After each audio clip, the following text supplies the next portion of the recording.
മുളക് പൊടി, ഒരു മഞ്ഞൾപ്പൊടി, പിന്നെ തേങ്ങ ഒരു 1.5 കപ്പുണ്ട്, പച്ചമുളക്, ചെറിയൊരു കഷ്ണം ഇഞ്ചി, പിന്നെ ചുമന്നുള്ളി, വെളുത്തുള്ളി ചേർത്തിട്ടില്ല.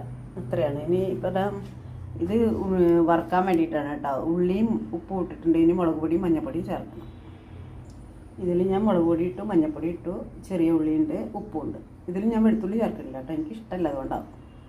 അപ്പോൾ ഇത് കറി വയ്ക്കാനാണ് കേട്ടോ. അപ്പോൾ നമുക്ക് ഇതിലേക്ക് ഇത് ഇട്ട് കൊടുക്കാം. ഫുള്ള് ഇട്ട് കൊടുത്തിട്ട് ഇത് നന്നായിട്ട് ഇളക്കാം.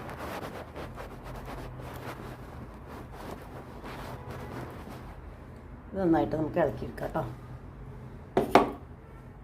പിന്നെ അതായത് വറുക്കാനാണ്.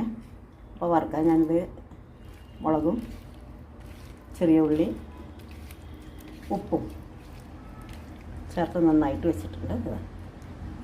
ഇത് നമുക്ക് വറുത്തെടുക്കാം.